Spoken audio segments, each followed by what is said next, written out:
તો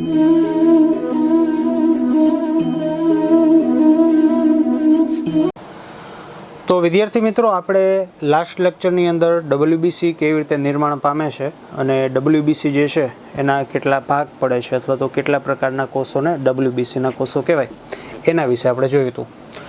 બીજું એવું પણ જોયું હતું કે થોડાક તમને નામ જે છે એ કદાચ નવા લાગે એવા હતા અને જે કણિકામય ડબલ્યુબીસી જે છે એના જે પ્રકાર હતા અને એમાંથી શા માટે એને કણિકામય ડબલ્યુબીસી કહેવાય, તો એના વિશે જેને કહેવાય કે એનું જે મેઇન કાર્ય જે છે ડબલ્યુબીસીના એના વિશે આપણે સહેજ ફોકસ કરીએ.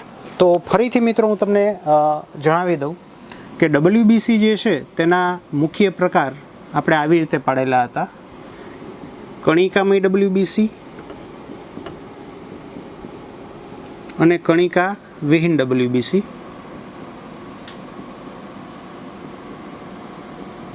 કણિકામય ડબલ્યુબીસી જે છે એનો અર્થ આપણે એવો સમજેલો હતો કે જે ડબલ્યુબીસી કોષોની અંદર કોષના કોષરસમાં આપણને કણિકાઓ જોવા મળે તેને કણિકામય ડબલ્યુબીસી કહેવાય. જ્યારે આ પ્રકારના કણિકામય મીન્સ કે કણિકા વિહીન ડબલ્યુબીસીની અંદર આપણને કોષની અંદર કણિકાઓ જોવા મળતી નથી. કણિકા એટલે કોષની અંદર ખાલી કોથળી જેવી રચના કે જેની અંદર અમુક પ્રકારના પ્રવાહી ભરેલા હોય. આ જે પ્રવાહી છે એના નામ આપણે જોયા હતા હિસ્ટામાઇન, હિપેરિન અને સેરેટોનિન, કે જેનો ડિટેલમાં અભ્યાસ આપણે હવે પછી કરશું. કણિકામય ડબલ્યુબીસી જે છે તેની અંદર આપણે ભાગ પાડેલા હતા ઇઓસિનોફિલ્સ.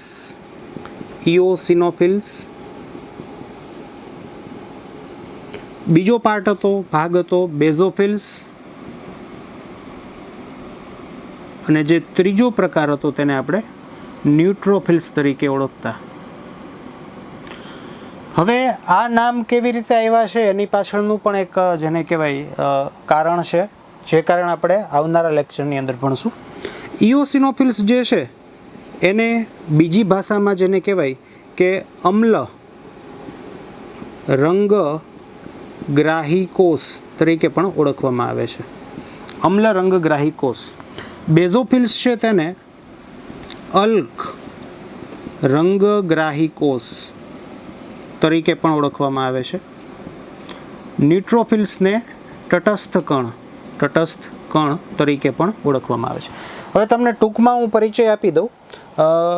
પહેલી વસ્તુ એ કે કદાચ તમને ખ્યાલ હોય કે ન હોય કે જો આપણે કોઈ કોષને માઇક્રોસ્કોપમાં જોવો હોય તો આપણે એ કોષને રંગવો પડે, કારણ કે કોષના જે ઘટકો છે એ સામાન્ય રીતે પારદર્શક હોય ને જો આપણે સીધું જ કોષને માઇક્રોસ્કોપની અંદર જોઈ તો આપણને પરફેક્ટલી કઈ અંગિકા શું છે ક્યાં છે એનો ખ્યાલ આવતો નથી. એટલે આપણે કોષને માઇક્રોસ્કોપમાં જોવા માટે આપણે એને રંગવો પડે. એના માટેના જે સ્પેશિયલ રંગ આવે જેને આપણે અભિરંજક તરીકે ઓળખીએ છીએ. હવે ઇઓસિનોફિલ્સ જે છે એની જે કણિકાઓ છે, કોથળી કણિકાઓ કે જેની અંદર રસાયણ ભરેલા છે કે જેના આધારે આપણે એનું વર્ગીકરણ કરીએ છીએ. તો હકીકત એવી છે કે જે કણિકામય ડબલ્યુબીસીના કોષો અમ્લ એટલે કે એસિડિક રંગ દ્વારા અભિરંજિત થવું એટલે કે કલરફુલ થવું, સ્ટેઇનિંગ.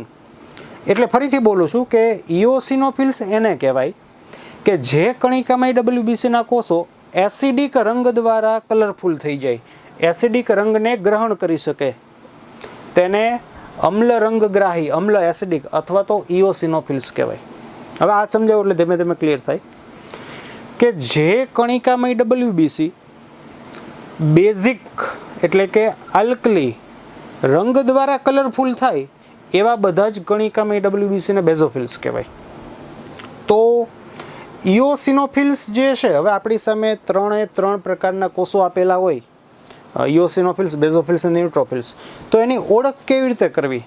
જો તમે એસિડિક, ધારો કે 5 કોષ આપણને આપેલા છે અને આપણે એસિડિક પ્રકારનો કલર એના ઉપર ચોક્કસ ઇઓસિન કરીને એસિડિક કલર આવે જેના વિશે આપણે ભણશું ધીમે ધીમે.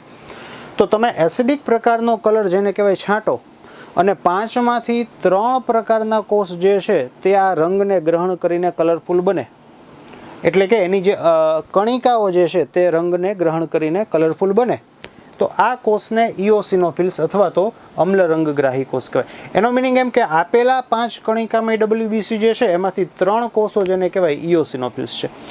એવી રીતે બેઝોફિલ્સ મીન્સ કે બેઝિક પ્રકારનો કલર તમે નાખો તમારી પાસે કણિકામય WBC જેટલા પણ છે, અને જે કોષોની કણિકાઓ આ બેઝિક કલર મીન્સ કે અલ્ક રંગ આલ્કલી કલર જે છે એને ગ્રહણ કરીને કણિકાઓ જે રંગીન બનશે તો તે બધા બેઝોફિલ્સ હશે અથવા તો અલ્ક રંગગ્રાહી કોષો હશે. જ્યારે ન્યુટ્રોફિલ્સ જે છે તે તટસ્થ પ્રકારના જેને કહેવાય, એટલે કે નહીં તો એસિડિક અથવા તો નહીં તો બેઝિક એવા પ્રકારના જેને કહેવાય રંગ દ્વારા અભિરંજિત થાય, એની કણિકાઓ અભિરંજિત થાય. તો આ જે નામ જે છે કણિકામય WBCના જે આ નામ છે તે કેવા પ્રકારના અભિરંજક વડે કોષોની કણિકાઓ અભિરંજિત થાય છે એના ઉપરથી જેને કહેવાય આપેલા છે. ત્યારબાદ કણિકા વિહીન WBC જે કોષો છે એના આપણે બે પ્રકાર જોયા હતા, જેમાં એક હતું મોનોસાઇટ્સ અને બીજું આપણે જોયું હતું લસિકા કોષો. લસિકા કોષના પાછા બે પ્રકાર પડતા હતા, ટી લસિકા કોષો અને બી લસિકા કોષો. જ્યારે મોનોસાઇટ્સનું બીજું નામ હતું એક કેન્દ્રીય કણ, અને આ મોનોસાઇટ્સ જે છે તે રુધિરની અંદર જ રુધિરમાં જ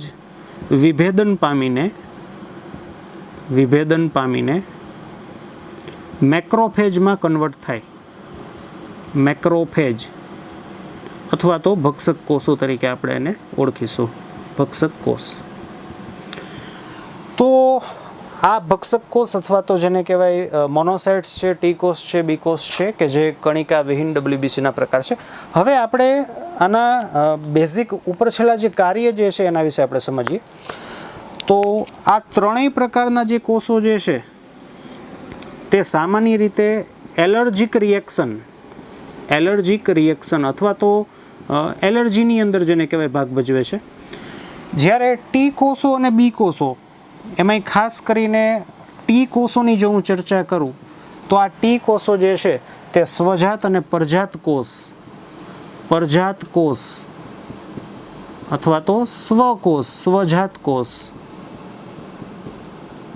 ને પારખવામાં મદદરૂપ થાય. મીન્સ કે આપણા રુધિરની અંદર જો કોઈ પરજાત કોષ મીન્સ કે આપણા શરીર સિવાયનો કોષ, પછી અન્ય મનુષ્યનો કોષ હોય, અન્ય પ્રાણીનો કોષ હોય કે ઇવન સૂક્ષ્મજીવ હોય, આ બધા એને પરજાત કોષ કહેવાય. તો આ પરજાત કોષ જે છે તે આપણા ટી કોષો અથવા ટી લસિકા કોષો જે છે તે ઓળખી શકે છે. જ્યારે બી કોષો જે છે તેનું કાર્ય છે એક પ્રોટીન બનાવવું જેનું નામ છે ઇમ્યુનોગ્લોબ્યુલિન્સ અથવા તો સાદી ભાષામાં આપણે એને એન્ટીબોડી તરીકે ઓળખીએ છીએ, એન્ટીબોડી.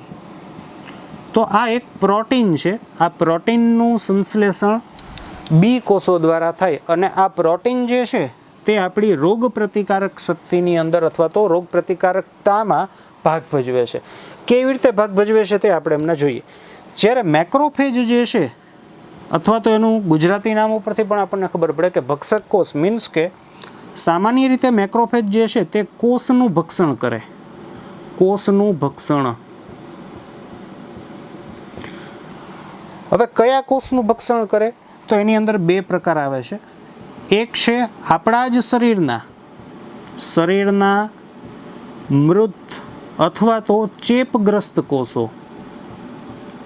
જો આપણા કોષોની અંદર કોઈ સૂક્ષ્મજીવ પ્રવેશે, મીન્સ કે આવું ચેપગ્રસ્ત કોષ જે છે તો એનું ભક્ષણ પણ મેક્રોફેજ દ્વારા થાય.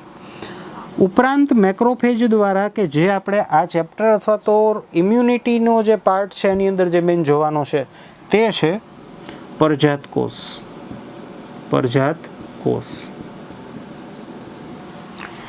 તો ઓલ ઓવર જોવા જઈએ તો આ ત્રણેય જે છે એનો મુખ્ય ફાળો એલર્જીની અંદર છે. એલર્જી શું છે આપણે સમજવાનું છે, પછી તમને ખ્યાલ આવે. અને એલર્જી સમજો એટલે જ આની જે કણિકાઓ છે એની અંદર જે રસાયણો છે ત્રણ, એનું કાર્ય શું છે એ વધારે ખ્યાલ આવે. ટી કોષોનું કામ છે પરજાત કોષોને ઓળખવું, સ્વજાત અને પરજાતનો ભેદ પારખવો. બી કોષ જે છે એનું કાર્ય છે ઇમ્યુનોગ્લોબ્યુલિન્સ અથવા તો એન્ટીબોડી નામના પ્રોટીનનું નિર્માણ કરવું. હવે આપણે જે રુધિર રસની અંદર ભણેલા હતા કે આપણા રુધિરની અંદર રુધિર રસમાં જે પ્રોટીન જોવા મળે એમાં ગ્લોબ્યુલિન પ્રોટીન આપણે ભણેલા, અને એવા સમયે આપણે ચર્ચા કરેલી કે ગ્લોબ્યુલિન જે છે તે કોઈ એક પ્રોટીનનું નામ નથી, પરંતુ ઘણા બધા પ્રોટીનનો સમૂહ છે. ગ્લોબ્યુલિનની અંદર ઘણા બધા પ્રકારના પ્રોટીન જે છે એ સમાવિષ્ટ છે. તો આ ઇમ્યુનોગ્લોબ્યુલિન્સ અથવા તો એન્ટીબોડી જે છે તે એક પ્રકારનું ગ્લોબ્યુલિન પ્રકારનું પ્રોટીન છે. ગ્લોબ્યુલિન પ્રકારનું પ્રોટીન કે જે આપણી રોગ પ્રતિકારકતાની અંદર ભાગ ભજવે છે. કેવી રીતે ભજવે છે તે આપણે આની અંદર આગળ જોઈશું. તો આ જેને કહેવાય કે ઓલ ઓવર સામાન્ય WBC જે છે એના આપણે કાર્ય જોઈએ. હવે આપણે સ્ટાર્ટ કરીએ. આના પરફેક્ટલી જેને કહેવાય કે તમારે જો કાર્ય સમજવા હોય તો આપણે બે વસ્તુ સમજવી પડશે. એક વસ્તુ સમજવી પડશે રોગ પ્રતિકારકતા, મીન્સ કે કણિકા વિહીન આ જે પાર્ટ છે, આ કોષો આપણે જો સમજવા છે તો ઇમ્યુનિટી અથવા તો રોગ પ્રતિકારક તંત્ર શું છે તે આપણે ટૂંકમાં સમજવું પડે. રોગ પ્રતિકારક તંત્ર, અને આ પાર્ટ જેને કહેવાય જો આપણે સમજવો હોય, આ પાર્ટ સમજવો હોય તો એલર્જી શું છે તે આપણે ટૂંકમાં સમજવું જોઈએ. તો હવે આપણે જેને કહેવાય કે આગળ રોગ પ્રતિકારકતા અથવા તો જેને કહેવાય કે આ જે કોષો જે છે એના કાર્ય શું છે તે આપણે ભણીશું. તો સૌપ્રથમ કણિકાવિહીન કોષો જે છે એના કાર્ય શું છે તેનો અભ્યાસ કરીશું. ત્યારબાદ કણિકામય કોષો જે છે તેનું કાર્ય શું છે એનો અભ્યાસ આપણે કરીશું.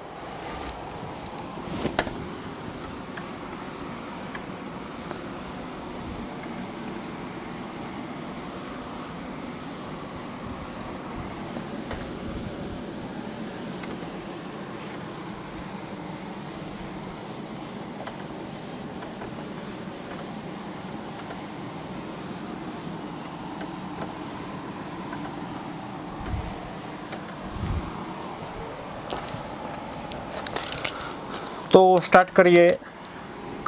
કણિકા વિહીન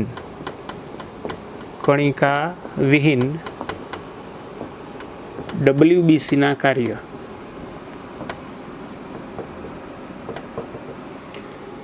હવે કણિકાવિહીન WBCનું કાર્ય જો સમજવું હોય તો આના માટે આપણે એક બેઝિક વસ્તુ સમજવી પડશે. આ બેઝિક વસ્તુનું નામ છે કોષની કોષ રસપટલ.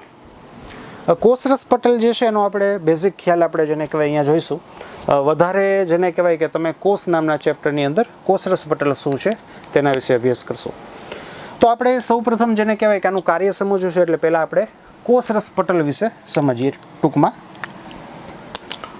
કોષની કોષ રસપટલ મુખ્યત્વે જેને કહેવાય કે બે પ્રકારના અણુઓની બનેલી હોય છે. મુખ્યત્વે એકનું નામ છે લિપિડ એટલે કે ચરબી, અને બીજો જે ઘટક છે એને આપણે પ્રોટીન તરીકે ઓળખીશું.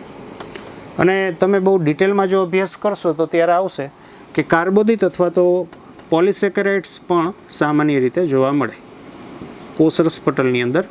પોલિસેકેરાઇડ પણ મેઇન બે ઘટક જો હોય તો લિપિડ અને પ્રોટીન છે. હવે આગળ આપણે જોઈએ. લિપિડનો અણુ દોરું છું હું, બહુ વધારે નહીં અત્યારે ખ્યાલ આવે કારણ કે હજી બધું શરૂઆત છે. આ છે લિપિડનો અણુ.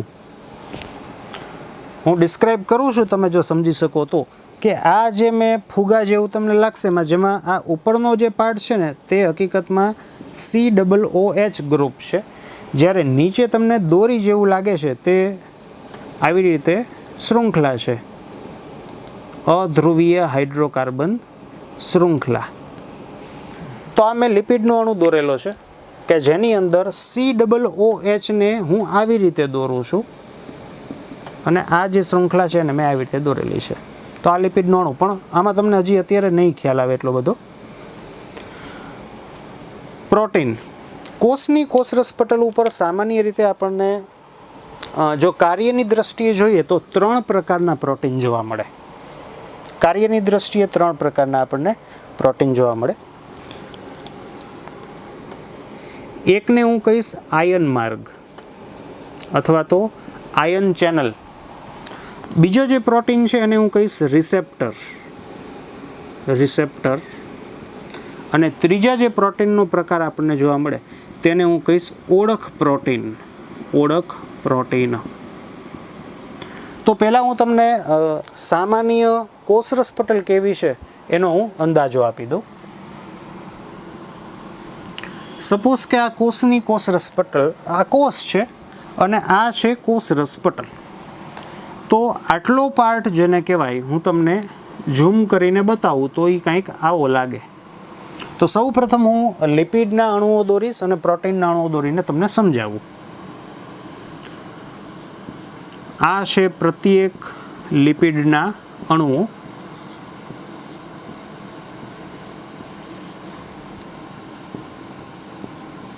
લિપિડના અણુઓ કોષની કોષરસ પટલમાં બાયલેયર એટલે કે બે પડની અંદર આપણને જોવા મળે. આ લિપિડના અણુઓ. ઉપરનો ભાગ જે છે તેને આપણે શીર્ષ અને નીચેના ભાગને પૂંછડી તરીકે ઓળખીએ છીએ. આ લિપિડ. હવે આની અંદર પ્રોટીન આવે. પ્રોટીન જે છે, પ્રોટીન કાર્યની દ્રષ્ટિએ 3 પ્રકારના પ્રોટીન હોય.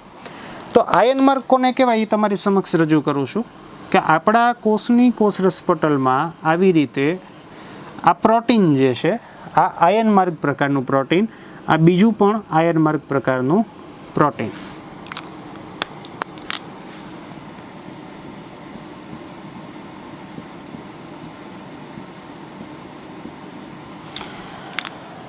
આયન માર્ગ પ્રોટીન. હવે આ પ્રોટીનનું કાર્ય શું છે? તો કે ધારો કે આ કોષની અંદરનો પાર્ટ છે, આવી રીતની આખી આમ કોષરસ પટલ છે, તો આ કોષની અંદરનો પાર્ટ થાય, આ કોષની બહારનો પાર્ટ થાય. તો આયન માર્ગ પ્રોટીન થ્રુ દ્રવ્યના અણુઓ અથવા તો સાદી ભાષામાં જેને કહું કે આયનો જે છે ને તે આવન જાવન કરી શકે. એટલે કે સપોઝ કે કોષની અંદર આ સોડિયમ જેને કહેવાય થ્રુ કોષરસ પટલમાં લિપિડ થ્રુ જેને કહેવાય પ્રવેશી શકે. નહીં, શા માટે ન પ્રવેશી શકે તે પણ આપણે ભણીશું, અથવા તો તે એક પ્રકારનું કેમેસ્ટ્રી છે. સોડિયમ જે છે તે ધ્રુવીય અણુ અથવા તો પાણી દ્રવ્ય અણુ કહેવાય, જ્યારે લિપિડ જે છે તે ઓર્ગેનિક અથવા તો જેને કહેવાય કે અધ્રુવીય કહેવાય. પણ એના વિશે હજી તમને ખ્યાલ નહીં આવે. તો આ જે આયનો જે છે તે આવી રીતે પ્રોટીનના જે આવા દરવાજાઓ છે એના થકી જેને કહેવાય અંદર અથવા તો કોષની બહાર જેને કહેવાય જઈ શકે. તો કોષની કોષરસ પટલમાં જે પ્રોટીન છે એમાં કાર્યની દ્રષ્ટિએ પહેલું પ્રોટીન આપણે જોયું આયન માર્ગ. તો એનું કાર્ય શું છે આપણે જોયું, આ છે એનું કાર્ય. હવે બીજું પ્રોટીન જેને આપણે રિસેપ્ટર તરીકે ઓળખીશું. અને છેક સુધી મિત્રો જેને કહેવાય કે તમે આગળ મેડિકલ સાયન્સની અંદર પણ અભ્યાસ કરશો તો રિસેપ્ટરને સામાન્ય રીતે આવી રીતે દર્શાવવામાં આવે છે. તો ધ્યાન રાખવું તમારે. હવે હું રિસેપ્ટર દોરું છું. સપોઝ કે આ છે રિસેપ્ટર પ્રોટીન.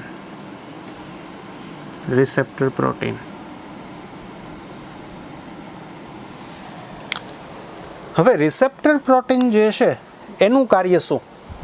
તો કે રિસેપ્ટર પ્રોટીન જે છે એની સાથે ચોક્કસ પ્રકારના રસાયણો જોડાય. રિસેપ્ટર પ્રોટીન સાથે ચોક્કસ પ્રકારના રસાયણો જોવાય. હવે ટૂંકી આપણે વાત કરશું, અથવા તો રિસેપ્ટર વિશે તો જેને કહેવાય કે માનવ દેહ ધર્મ વિદ્યામાં બહુ ડિટેલમાં વાત કરશું. રિસેપ્ટર ન ખ્યાલ હોય તો જેને કહેવાય કે હ્યુમન ફિઝિયોલોજી આપણને આવડે જ નહીં. હવે ટૂંકમાં આપણે રિસેપ્ટર વિશે પણ આપણે માહિતી લઈ લઈએ. ચોક્કસ પ્રકારના રસાયણો આ રિસેપ્ટર સાથે જોડાય. હવે રસાયણોમાં ચોક્કસ એટલે કોણ? તો 2 મુખ્ય રસાયણો હોય. એક છે આપણા શરીરના અંતઃસ્ત્રાવ અને બીજું છે દવાઓ. તો નેચરલી કુદરતી રીતે અંતઃસ્ત્રાવો આપણા શરીરમાં ઉત્પન્ન થાય કે જે આપણા કોષોની સપાટી ઉપર આવી રીતે રિસેપ્ટર ઉપર બેસે. અને કુદરતી નહીં એવી દવાઓ જેને કહેવાય આપણે જે પીએ છીએ એમાંની મોટા ભાગની દવાઓ જે છે તે આવી રીતે રિસેપ્ટર ઉપર બેસીને કાર્ય કરે. હવે તમે એક સાદું ઉદાહરણ આપી દઉં. બીજો પોઈન્ટ કે પ્રત્યેક રસાયણ માટે રિસેપ્ટર ચોક્કસ હોય છે. એટલે કે ચોક્કસ રિસેપ્ટર સાથે ચોક્કસ રસાયણ જ જોડાય. હવે અંતઃસ્ત્રાવો વિશે તમને ખ્યાલ હોય, દવાઓ વિશે તો હજી તમે જાણતા ન હોય. હવે તમને ગ્રોથ હોર્મોન્સ કરીને અંતઃસ્ત્રાવનું નામ આવડતું હોય તો આ ગ્રોથ હોર્મોન્સ જે છે તે આપણા પિચ્યુટરી ગ્રંથિમાંથી સ્ત્રાવ પામે અને આપણા જે કોષો છે એની સપાટી ઉપર આવા રિસેપ્ટર હોય એની સાથે બેસે. ધારો કે તમે કલ્પના કરો કે આ છે GH રિસેપ્ટર એટલે કે ગ્રોથ હોર્મોન રિસેપ્ટર તો એનો મિનિંગ એવો કે આ રિસેપ્ટર સાથે ગ્રોથ હોર્મોન્સ નામનો જે અંતઃસ્ત્રાવ છે તે જ અહીંયા જોડાઈ શકે. અન્ય થાઇરોઇડના અંતઃસ્ત્રાવ છે કે અન્ય એડ્રિનાલિન છે કે એવા કોઈ પ્રકારના જેને કહેવાય કે અંતઃસ્ત્રાવો આ રિસેપ્ટર ઉપર બેસી ન શકે. ધારો કે થાઇરોઇડના રિસેપ્ટર છે તો થાઇરોઇડના રિસેપ્ટર, ધારો કે આ બીજો રિસેપ્ટર હું દોરું છું, આ બીજો રિસેપ્ટર પ્રોટીન, ધારો કે આ છે થાઇરોઇડ સ્ટિમ્યુલેટિંગ હોર્મોન્સ રિસેપ્ટર. આનું નામ આપ્યું મેં થાઇરોઇડ સ્ટિમ્યુલેટિંગ હોર્મોન્સ રિસેપ્ટર. તો આ રિસેપ્ટરની સાથે ફક્ત ને ફક્ત થાઇરોઇડ સ્ટિમ્યુલેટિંગ હોર્મોન્સ નામનો જે અંતઃસ્ત્રાવ છે તે જ જોડાઈ શકે. અહીંયા ગ્રોથ હોર્મોન્સ ન જોડાઈ શકે. એવી રીતે આ જગ્યાએ થાઇરોઇડ સ્ટિમ્યુલેટિંગ હોર્મોન્સ કે અન્ય પ્રકારના T3, T4 કે કોઈ પ્રકારના જેને કહેવાય કે અંતઃસ્ત્રાવો જોડાઈ શકે નહીં. એટલે કહેવાનો મિનિંગ એમ છે કે પ્રત્યેક રસાયણ માટે રિસેપ્ટર જે છે એ ચોક્કસ હોય છે. હવે આ કરે શું? તમને હું કહું તો GH જેને કહેવાય, GH અંતઃસ્ત્રાવ GH રિસેપ્ટર સાથે જોડાય તો કોષની અંદર કોઈ જૈવ રાસાયણિક ક્રિયા કે જે કોષનું મેઇન કામ છે, આ જૈવ રાસાયણિક ક્રિયા જે છે કાં પ્રેરાય કાં સ્ટોપ થાય. તો ચોક્કસ પ્રકારનું જેને કહેવાય શું થાય આપણે જોઈએ ટૂંકમાં. રિસેપ્ટર સાથે યોગ્ય રસાયણ જોડાતા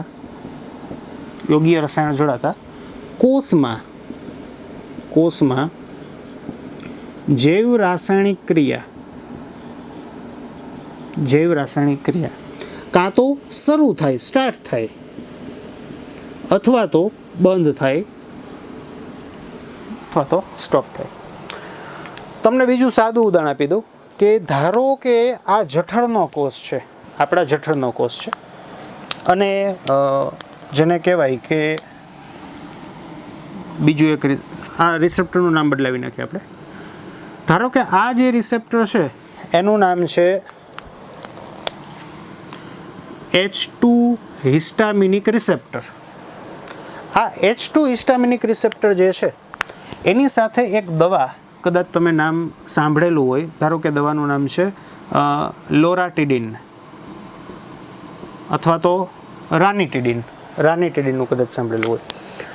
તો રાનિટિડિન જે છે એ એસિડિટી માટેની દવા છે, અને આ દવા જે છે એ જે રિસેપ્ટર ઉપર બેસે છે, આ રિસેપ્ટરનું નામ છે H2 હિસ્ટામિનિક રિસેપ્ટર, H2 રિસેપ્ટર. તો આ રાનિટિડિન કે લોરાટિડિન અથવા તો ફેમોટિડિન કે જે એસિડિટીની અંદર ઉપયોગમાં લેવાતી દવા છે એ આપણે જેને કહેવાય લઈશું, આપણા પેટમાં જશે, અહીંયાથી રુધિરમાં, અને રુધિર થ્રુ આખા શરીરની અંદર આ દવા ફેલાય. પણ આ દવા જે છે એ એવી જ જગ્યાએ જોડાશે કે જ્યાં H2 રિસેપ્ટર હોય. તો H2 રિસેપ્ટર આપણા જઠરના અમુક પ્રકારના જે કોષો જે છે એની સપાટી ઉપર આપણને જોવા મળે. તો કદાચ તમને હવે આના ઉપરથી ખ્યાલ આવી ગયો હોય કે આપણે કોઈ પણ દુખાવાની કે કોઈ પણ અંગ માટેની ટ્રીટમેન્ટ માટેની જો આપણે દવા લઈ છે તો દવા આપણે જનરલી મુખ દ્વારા જ લેતા હોય, અહીંથી જઠરમાં જાય, આંતરડામાં જાય. તો દવાને કેવી રીતે ખબર પડે કે મારે આ પર્ટિક્યુલર જગ્યાએ જવાનું છે? તો એની પાછળનું બેઝિક સાયન્સ એવું છે કે સામાન્ય રીતે મોટાભાગની દવાઓ છે એ રિસેપ્ટર ઉપર બેસે છે, અને દરેક કોષોની સપાટી ઉપર અલગ અલગ પ્રકારના કેટલાય પ્રકારના રિસેપ્ટર હોય. ધારો કે થાઇરોઇડ માટેની દવાઓ જે છે તો એ ભલે આપણા આંતરડામાં જાય, અહીંયાથી રુધિરમાં શોષાઈને આખા રુધિરમાં ફરશે, પણ એ દવા જેને કહેવાય કે થાઇરોઇડ ગ્રંથિના કોષોની સપાટી ઉપર જોવા મળતા ચોક્કસ રિસેપ્ટર સાથે જ જોડાય, જેથી આ દવા જે છે એનું કાર્ય ચોક્કસ જગ્યાએ જ આવે. અથવા તો ધારો કે આ રિસેપ્ટર બે જગ્યાએ છે, ધારો કે આ એક જઠરમાં છે એસિડિટી માટેનું રિસેપ્ટર, અને બીજું ધારો કે તમારી અનુકૂળતા માટે કીધું મગજમાં. અને બને એવું કે મગજની અંદર આ રિસેપ્ટર સક્રિય થાય તો માથું દુખે, અને જઠરમાં સક્રિય થાય તો એસિડિટી મટે અથવા HCl નો સ્ત્રાવ ન થાય. તો આજે તમે એવું સાંભળેલું હોય કે કોઈ પણ દવા જે છે એની સાઇડ ઇફેક્ટ આવે, તો આ સાઇડ ઇફેક્ટ આવવાનું જે રીઝન અથવા તો એનું સાયન્ટિફિક કારણ જે છે એ આ છે રિસેપ્ટરનું ડિસ્ટ્રીબ્યુશન. કે દવા જે રિસેપ્ટર સાથે જોડાય છે, આ રિસેપ્ટરો શરીરમાં કોઈ એક જ અંગમાં નહીં પરંતુ અન્ય અંગમાં પણ આવેલા હોય, તો આપણને અન્ય અંગમાં પણ એની જેને કહેવાય ઇફેક્ટ દેખાય, જેથી આપણને સાઇડ ઇફેક્ટ આવે. ખરાબ ઇફેક્ટ નહીં, સાઇડમાં આવતી અસર જેને આપણે સાઇડ ઇફેક્ટ તરીકે ઓળખીએ છીએ. તો આપણે બહુ ડિટેલમાં અભ્યાસ કરશું રિસેપ્ટર વિશે. તમે ઇવન આગળ મેડિકલ સાયન્સની અંદર પણ તમે અભ્યાસ કરશો રિસેપ્ટરના વિવિધ પ્રકાર, G પ્રોટીન કપલ રિસેપ્ટર વગેરે વગેરે જેવા પ્રકારો. અને આપણે પણ રિસેપ્ટર શું છે એનો બહુ વધુ સારી રીતે વિથ નામ, આવા નામ પણ આપણે ભણીશું કે કેટલા મેઇન પ્રકારના જે રિસેપ્ટરો છે એની સાથે કોણ કોણ બેસે છે, કયા પ્રકારની દવાઓ કયા રિસેપ્ટર પર બેસતી હોય વગેરે વગેરે.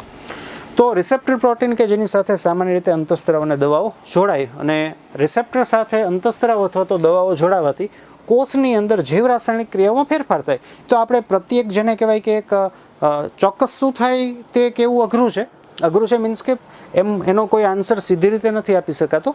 તો પર્ટિક્યુલરલી જ્યારે પણ આપણે અંતઃસ્ત્રાવો ભણશું અને અમુક કિસ્સામાં ક્યારેક આપણે દવાઓ વિશે ભણશું, ત્યારે દરેક જે છે એની ઇફેક્ટ જે છે તે કોષની અંદર કંઈક અલગ અલગ હશે. તો આપણે જોયું કે કોષની કોષરસ પટલની અંદર જે પ્રોટીન છે આ કાર્યની દ્રષ્ટિએ 3 પ્રકારના છે. આયન માર્ગ જોયું, એનું કાર્ય શું છે, દ્રવ્યના અણુઓના વહન માટે કોષની અંદર બહાર. નંબર 2 રિસેપ્ટર, એના વિશે પણ જોયું. અને નંબર 3 કે જે આપણે જરૂરી છે આ આખો જે ઇમ્યુનિટીનો જે ટોપિક છે એ સમજવા માટે, જેનું નામ છે ઓળખ પ્રોટીન.